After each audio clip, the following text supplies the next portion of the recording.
Hey, and welcome to the studio. Thanks so much for your visit today.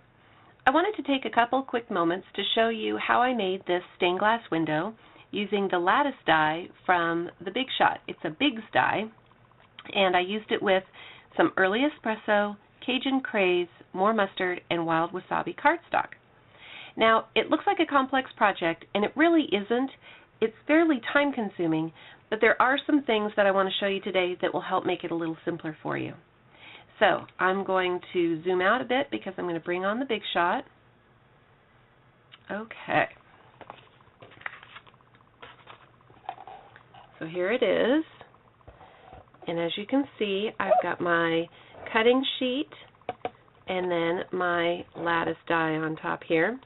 Now I've already cut the more mustard and Cajun craze, and the reason I did that is because if you put too many pieces of cardstock through your Big Shot, it gives it almost a beveled impression, and I want all the pieces to look the same. So I am going to just do two at a time.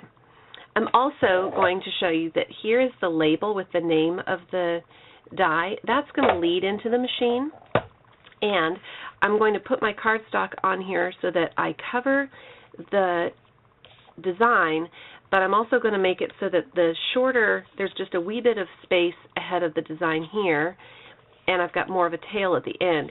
And I'll show you why I do that at the very end here. And I've just got to complete my sandwich by putting one more cutting sheet on top, and I'm being very careful not to goof up my cardstock. There we go. I think I scooted it a bit, but I fixed it. Okay. So through the Big Shot it goes. Simple as can be. And then I'm going to, forgive me the glare here, but I want to show you something that I learned. If I were to lift this cutting sheet off just like that, it would make the pieces fly. But instead, if I just pull it gently like this, all the pieces stay where they belong. And that's going to be important with this project. And let me get rid of this other cutting sheet so we get rid of the glare, and I'll show you what I'm talking about. In this piece here, this more mustard piece belongs in that spot. It was cut from that particular part of the lattice.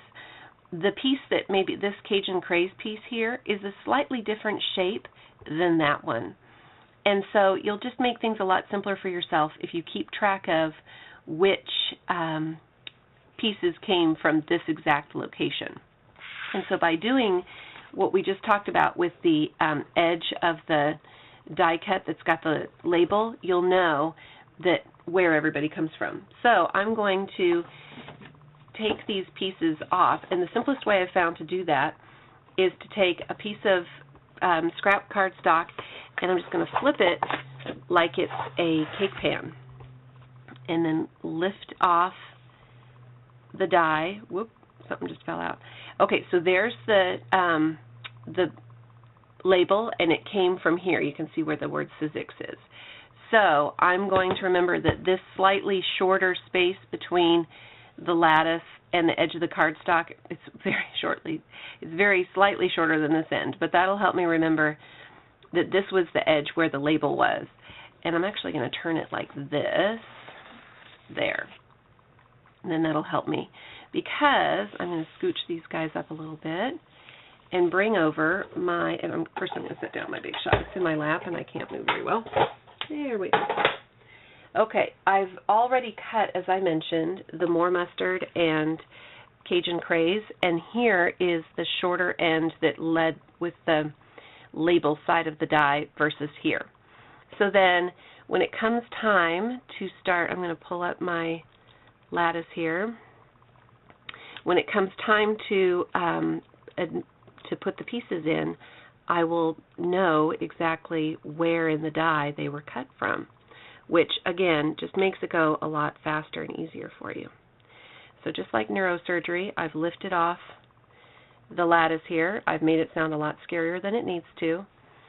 And then the only other thing I wanted to mention is that when you cut something with a die, I'm going to set this down and bring up the die, the surface that is in contact with the foam of the die has a smooth, almost beveled edge to it.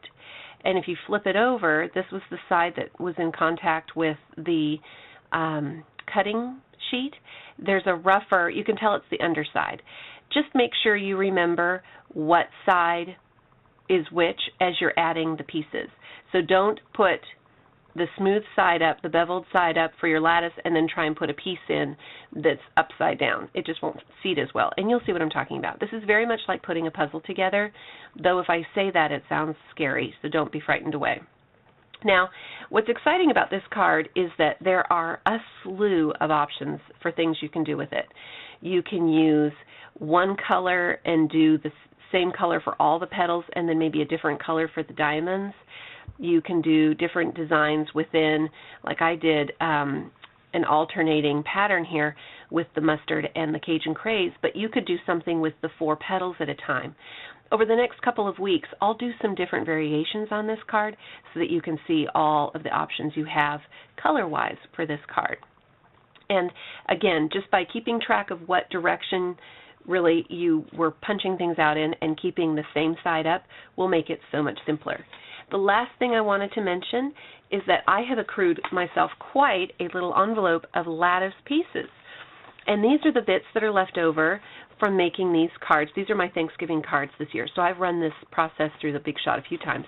But I'm left with lots of different pieces, like this one, for example, that will make a great window once I clean up the edges a little bit and cut it so that it's square. This will be a great die cut for a sentiment or a flower or something. And then here I use the petals from this wild wasabi lattice, but I've got the lattice itself now that I can use.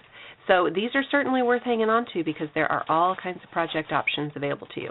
Oh, and one thing I meant to mention, adhesive.